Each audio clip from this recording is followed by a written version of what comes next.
Bienvenue sur la chaîne JCF TV qui s'efforce de vous fournir au quotidien des chapitres de la Bible. Nous remercions tous ceux qui ont bien voulu nous encourager en s'abonnant à notre chaîne, et si vous êtes nouveau à nous suivre, abonnez-vous, activez la cloche de notification et like s'il vous plaît les vidéos et partagez autour de vous pour faire connaître la parole de Dieu. Cette chaîne est une chaîne de santé spirituelle qui renforce la connaissance de chacun des enfants de Dieu. Merci à tous de nous aider à partager massivement pour plus de personnes converties à travers l'écoute. Amen. Chapitre 24. Lorsqu'un homme aura pris et épousé une femme qui viendrait à ne pas trouver grâce à ses yeux parce qu'il a découvert en elle quelque chose de honteux, il écrira pour elle une lettre de divorce, et après la lui avoir remise en main, il la renverra de sa maison. Elle sortira de chez lui, s'en ira, et pourra devenir la femme d'un autre homme.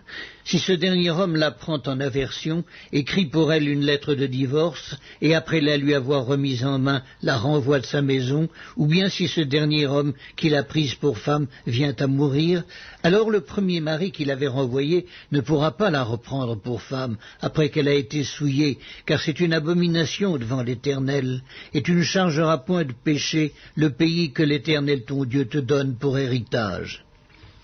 Lorsqu'un homme sera nouvellement marié, il n'ira point à l'armée, et on ne lui imposera aucune charge. Il sera exempté par raison de famille pendant 1 an, et il réjouira la femme qu'il a prise. On ne prendra point pour gage les 2 meules, ni la meule de dessus, car ce serait prendre pour gage la vie même. Si l'on trouve un homme qui ait dérobé l'un de ses frères, l'un des enfants d'Israël, qui en ait fait son esclave ou qui l'ait vendu, ce voleur sera puni de mort. Tu ôteras ainsi le mal du milieu de toi. Prends garde à la plaie de la lèpre, afin de bien observer et de faire tout ce que vous enseigneront les sacrificateurs, les Lévites. Vous aurez soin d'agir d'après les ordres que je leur ai donnés. Souviens-toi de ce que l'Éternel ton Dieu fit à Marie pendant la route lors de votre sortie d'Égypte. Si tu fais à ton prochain un prêt quelconque, tu n'entreras point dans sa maison pour te saisir de son gage. Tu resteras dehors, et celui à qui tu as fait le prêt t'apportera le gage dehors. Si cet homme est pauvre, tu ne te coucheras pas en retenant son gage. Tu le lui rendras au coucher du soleil, afin qu'il couche dans son vêtement et qu'il te bénisse. Et cela te sera imputé à justice devant l'Éternel ton Dieu. Tu n'opprimeras point le mercenaire, pauvre et indigent, qu'il soit l'un de tes frères ou l'un des étrangers demeurant dans ton pays, dans tes portes.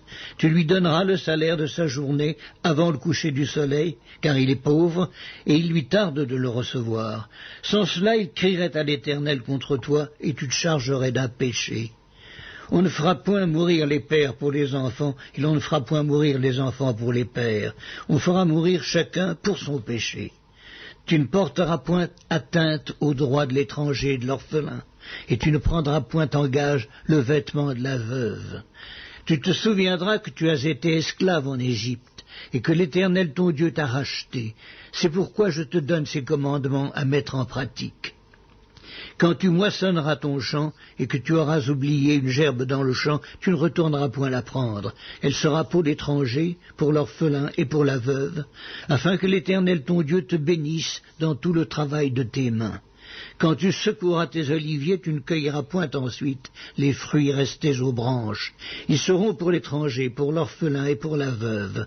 Quand tu vendangeras ta vigne, tu ne cueilleras point ensuite les grappes qui y seront restées. Elles seront pour l'étranger, pour l'orphelin et pour la veuve. Tu te souviendras que tu as été esclave dans le pays d'Égypte. C'est pourquoi je te donne ces commandements à mettre en pratique.